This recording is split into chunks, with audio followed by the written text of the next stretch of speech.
Primera pregunta de la sala presencial. Bueno, felicitar a la doctora por su brillante exposición, sobre todo acerca de la inscripción de las habilitaciones urbanas formales e informales y su impacto en el medio ambiente, ¿no? Que nos da a entender todo eso. Quería hacer un comentario respecto a las habilitaciones urbanas, en este caso de personas que sí se asocian, forman una asociación de vivienda y hacen un trámite de habilitación urbana.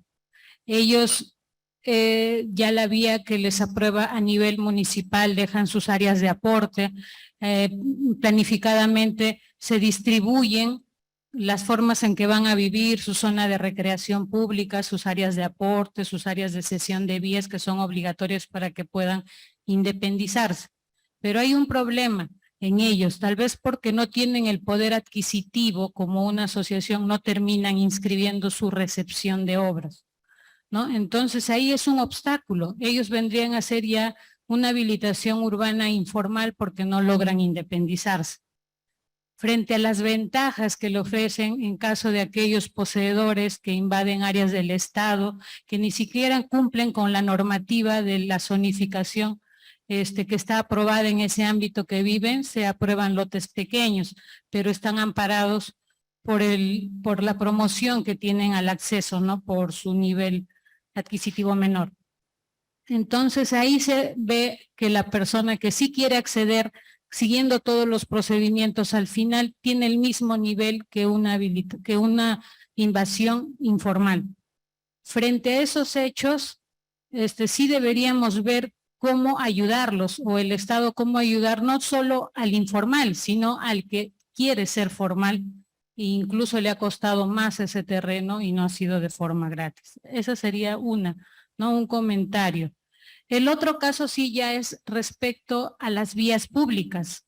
Las vías públicas en casos de habilitaciones urbanas que son ya de dominio público, cuando uno realiza un análisis de superposición, imaginemos dos predios anteriormente sin habilitación urbana que no pasaron por el área de catastro, pero ya cuando se les hace su incorporación a la base y se ve que están superpuestas, pero no superpuestas en áreas útiles, sino en áreas de cesión de vía. Ahí viene quién es el propietario de esas vías públicas.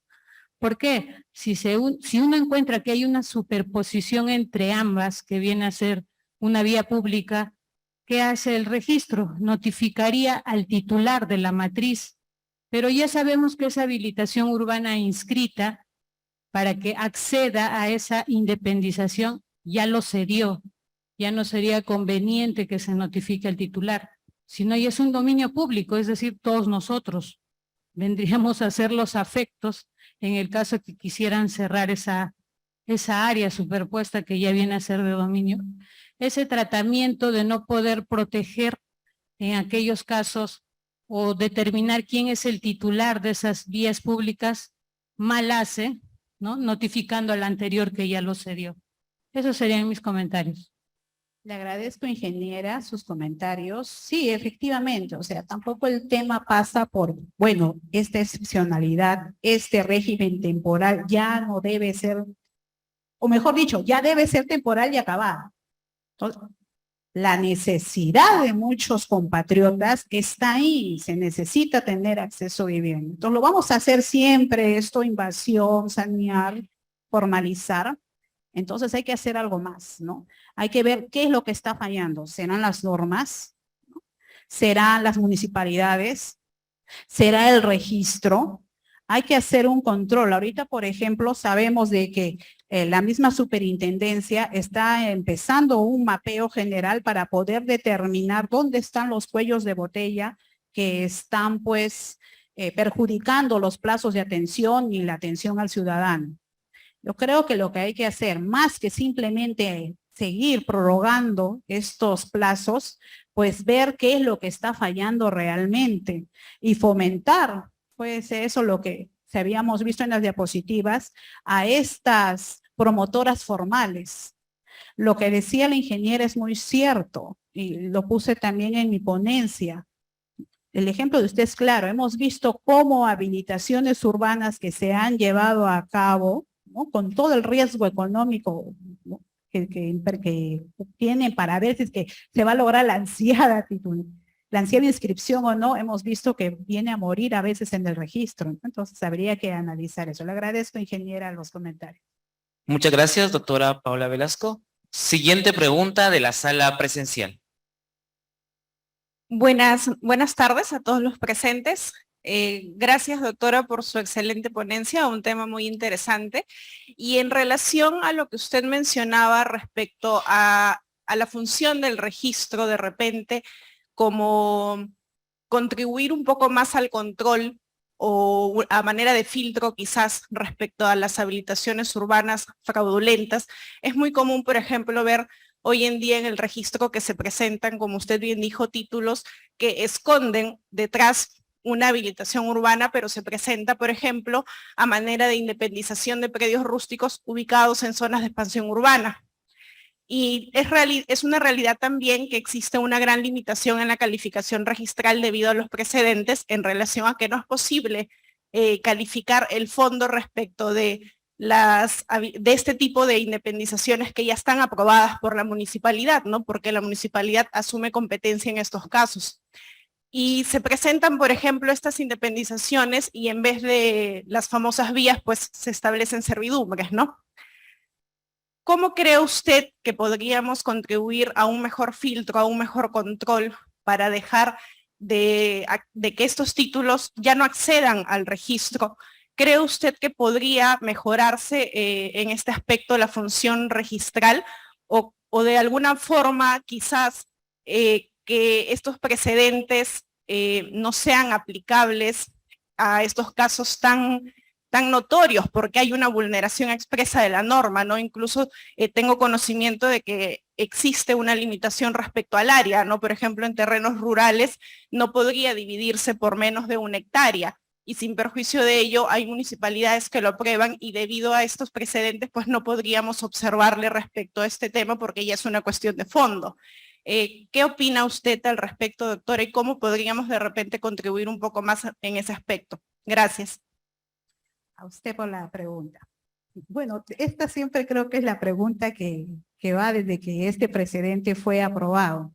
¿A quién le toca en todo caso levantar ese velo, ese tul? Todos vemos lo que hay debajo, pero está el tul de formalidad, de legalidad. ¿Le toca al registro? Particularmente yo creo que no le toca al registro. Y el precedente está, y yo creo que está bien el precedente. O sea, no se le puede trasladar, creo yo, al registro, la labor de ser la policía o la auditoría o la contraloría de los entes que sí tienen competencia directa en la aprobación de este tipo de actos administrativos. Por eso yo decía hace rato, hay que ver entonces qué está mal. ¿Está mal la norma? ¿Están mal las municipalidades? Yo creo que en muchos casos lo que está mal es las municipalidades. Yo le comentaba que yo vengo de Cajamarca.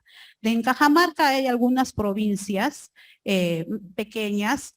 Por ejemplo, tenemos Anamora, tenemos el distrito de La Encañada, y muchas veces son los mismos usuarios los que se acercan al registro a pedir modelitos de resoluciones de habilitaciones urbanas, porque en las municipalidades en las que quieren llevar a cabo estos procesos habilitadores no hay personal calificado o simplemente no hay personal que se ocupe de aprobar este tipo de actos. Entonces son carencias que nos superan muchas veces, ¿no? Son municipalidades pequeñas que no manejan muchos recursos. El tema más grande, ¿le corresponde al registro solucionarlos? Yo particularmente considero que no. Yo sí estoy de acuerdo con el precedente que está dando, nos guste o no. Causa impotencia, sí, seguramente. Eso es, a muchos registradores pone en jaque la escala de valores, la ética, pero lo cierto es eso, no nos corresponde a nosotros. Y a mí me parece que está bien que no nos corresponde, porque la aprobación de esos actos administrativos no vienen de nuestra sede administrativa. Al no tener más preguntas de la sala presencial, pasamos a las preguntas de la sala virtual. Doctora Paola, ¿usted desactivaría COFOPRI? Usted como en Roblox, ¿no? Tengo amigos muy queridos en COFOPRI, conozco a sus hijos, se quedarían, sí. No, de desactivar. Lo que pasa es de que a COFOPRI, como yo les había, por ejemplo, hablado hace un rato, el encargo que se le hace a COFOPRI con la ley de su creación eran 2 encargos, ¿no? El primero de ellas era que ingresen a la formalidad estas posesiones informales, titular. El segundo encargo era mantenerlos dentro de la formalidad. Ahí hay un gran trabajo por hacer y no se está haciendo. No se está haciendo. No sé si han tenido oportunidad de leer el trabajo del doctor Héctor Laguna, que se centra solamente en el caso de que es Arequipa. Imagínense si se hace un estudio concienzudo a nivel nacional. ¿Cuántas de esas propiedades están nuevamente llegando a la informalidad? Independizaciones, compraventas, declaratorias de fábrica, de estos centros poblados, de estas posesiones informales que no llegan al registro. Y si llegan, pues mueren por cuestiones técnicas. Por eso decía ahí que habría que analizar en qué etapa del proceso, en qué se está fallando para que estos segundos actos no accedan al registro. ¿Se acuerdan de la familia? Yo haciendo el trabajo me acordaba de la familia de Rosita, Pedro y Ulises. Se hacían escenificaciones, se iba a los centros poblados a hacer escenificaciones, Rosita por RPU, Rosita, Pedro y Ulises, una familia, y se hacía escenificaciones. Yo acompañado, yo he ido 2 veces a una de esas campañas en Chincha, cuando trabajaba en la zona 11, y los registradores de ICA íbamos con los recursos de la SUNAR, acompañábamos a COFOPRI en esas labores. Íbamos a sitios para poder hablar sobre esto, poder disuadir a los nuevos titulados de que lleven al registro esos segundos actos, pero lamentablemente no ha ocurrido. Yo creo que la labor de COFOPRI debe estar ahí, en ese segundo encargo, en el mantenimiento dentro de la formalidad de estas posesiones informales. Segunda pregunta de la sala virtual. En su opinión, ¿cuál sería una de las metas de la SUNAR para evitar el tráfico de terrenos? La SUNAR para evitar la es que al registro mismo no le compete. Hace rato la compañera nos hablaba sobre esto de los actos administrativos. Nosotros muchas veces en la calificación diaria nos damos cuenta de ciertas movidas, ¿verdad? De ciertas movidas de predios que hay, que se van titulando, que se van haciendo. Yo les comento qué es lo que ha pasado a nivel en mi zona. Y creo que también, si mal no me equivoco, hay una directiva o un memorándum que nos dio la superintendencia señalando que cuando advirtiéramos cualquier tipo de potencial conflicto social que se pudiera suscitar, pusiéramos de conocimiento de la superintendencia, de nuestros superiores, para que ellos evaluaran el caso. En este caso, por ejemplo, que yo les comentaba de las habilitaciones urbanas encubiertas, es en específico en una provincia de Cajamarca, en Cajabamba.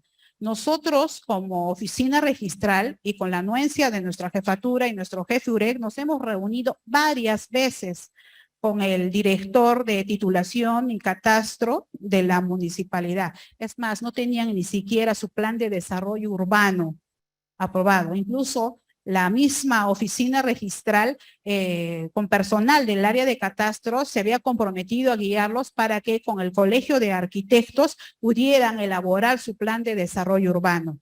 Se les puso además de conocimiento de una serie de certificados de parámetros urbanísticos que se estaban emitiendo de manera incorrecta, de las implicancias legales que estas podían acarrear. Entonces, yo creo que eso es lo que puede hacer la superintendencia. Acercarse en todo caso a estas municipalidades que ya les había dicho tienen carencias económicas, logísticas, técnicas, y tal vez desde nuestra posición conversar con estos funcionarios que son como cada uno de nosotros, ¿no? Que no todo el mundo lo sabe todo. Y es que lamentablemente este funcionario muchas veces acabó, recién es a las justas titulado en su profesión y no conoce mucho de este tema tan específico, con reuniones, con actividades de gestión, lograr de que pues que tenga una emisión óptima en estos actos administrativos que se den. Y lo otro, tal como lo ha hecho el encargo de la superintendencia a todos, cuando notemos que se están suscitando una serie de actos que puedan traer consigo un potencial conflicto social, pues informar. Tercera pregunta virtual. ¿Qué sucede con los predios que han sido transferidos a las municipalidades provinciales? ¿Qué norma se aplica en dicha reversión? Ahorita, y desde antes de la pandemia inclusive, fue de que todos empezamos a notar un ingreso masivo de títulos, ¿recuerdan ustedes? De aquellos predios que no habían logrado ser saneados por COFOPRI. Los predios en contingencia por N motivos, ¿no? El poseedor no cumplía los requisitos, se habían acercado, no había nadie, y ahora ha pasado a la municipalidad. Lo cierto es que ese es un tema también que se tiene que regularizar. El problema va más allá de la SUNAR. Y nuevamente, si se dan cuenta, o tal vez sea mi óptica, nuevamente se cae en el mismo saco, la precariedad de nuestras municipalidades, ¿no? Entonces, ya nos ha pasado también que municipalidades cursan misivas para incluso, eso fue en la receptora de Selendín, se presentó un funcionario municipal escandalizado y horrorizado porque estaban apareciendo una serie de lotes a nombre de la municipalidad provincial de Selendín, y hubo que explicársele que esa transferencia era meramente operativa, en tanto COFOPRI no había podido culminar el proceso de titulación y que le correspondía ya a la municipalidad emprender. Entonces nos damos cuenta que ni siquiera el mismo funcionario municipal entendía lo que estaba ocurriendo. Entonces, nuevamente, ahí yo creo que hay que trabajar bastante con las municipalidades. En ese caso, se le explicó al funcionario de este municipio qué es lo que estaba ocurriendo y de que en realidad, pues, este municipio no es que fuera propietario de ellos, sino que era una transferencia meramente operativa. Perfecto, doctora. Cuarta pregunta de la sala virtual. ¿Qué son las habilitaciones formales e informales en predios rurales? En predios rurales, sí, efectivamente, cuando empieza pues la reforma agraria y luego se dan los sucesivos proyectos de titulación y catastro rural, los PTRT3, ahorita estamos en el PTRT3. Y me toca de cerca porque el segundo grupo grande está en Cajamarca. Nos toca de cerca a mis compañeros y a mí. De hecho, ya se está llevando a cabo en mi zona registral, ya en la emisión de los certificados, hay ahí un trabajo descollante que desarrollar. Y es verdad, pues se tiene que formalizar a este grupo de campesinos. El problema no es un grupo de campesinos, a todos estos campesinos, el problema es que nuevamente lo mismo, yo creo que pasa por un tema de personas, es cuando el proceso de saneamiento pues se lleva a cabo o es llevado a cabo por personas inescrupulosas. ¿De qué nos vale que la ley sea correcta? ¿De qué nos vale que los procesos sean los adecuados?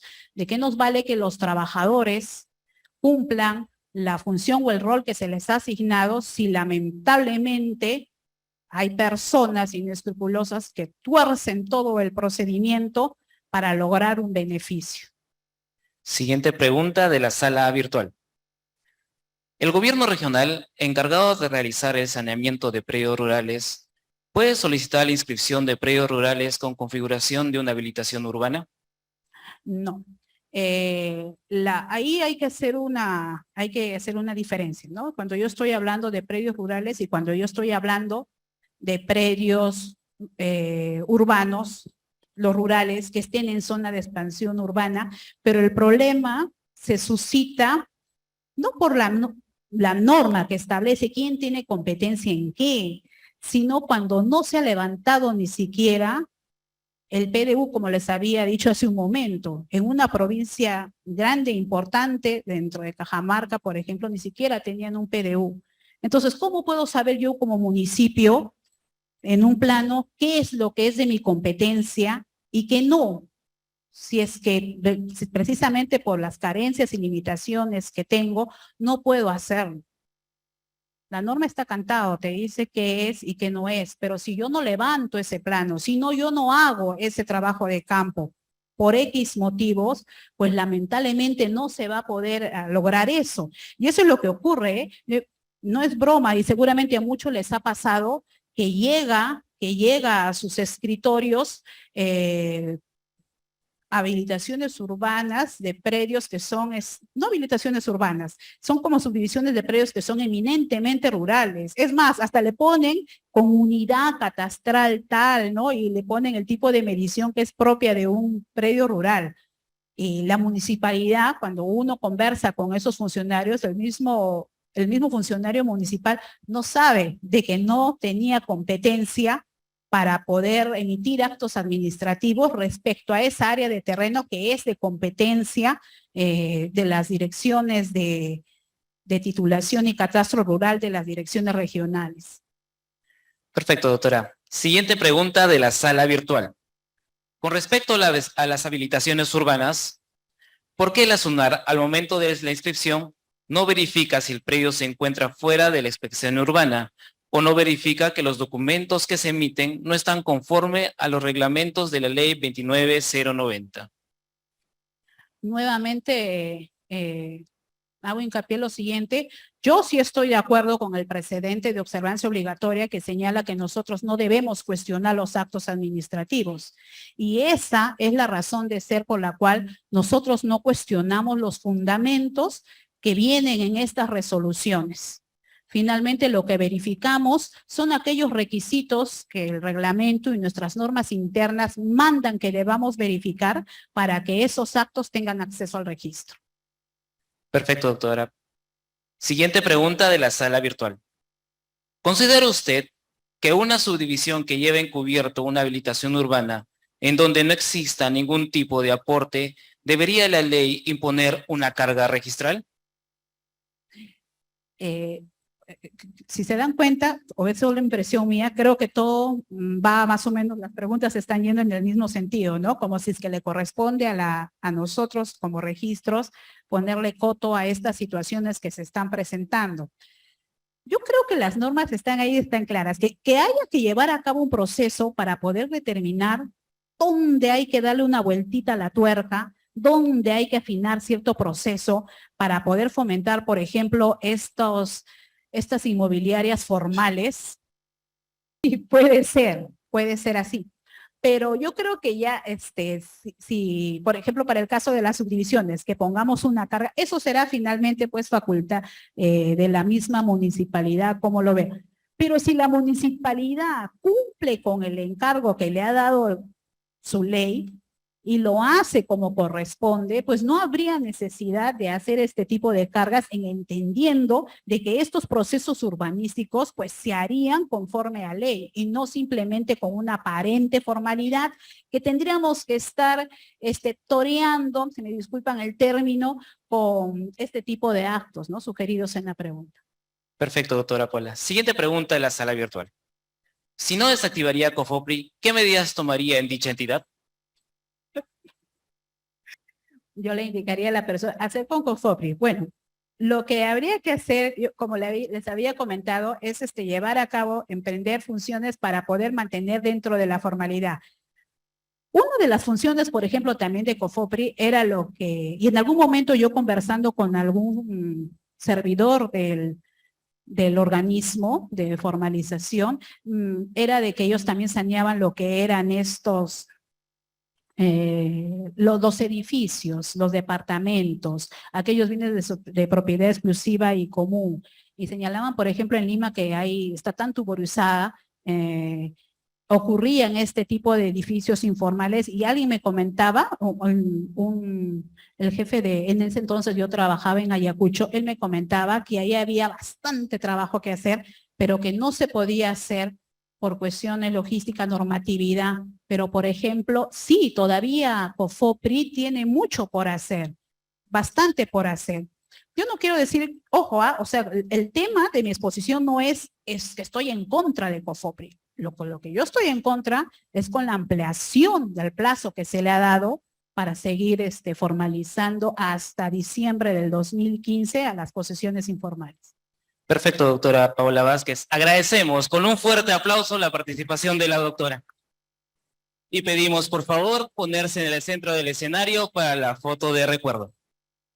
Se le hace entrega de un presente consistente en un tallado de madera elaborado por los internos del programa Cárceles Productivas del INPE de la ciudad de Puerto Maldonado y un certificado por su participación.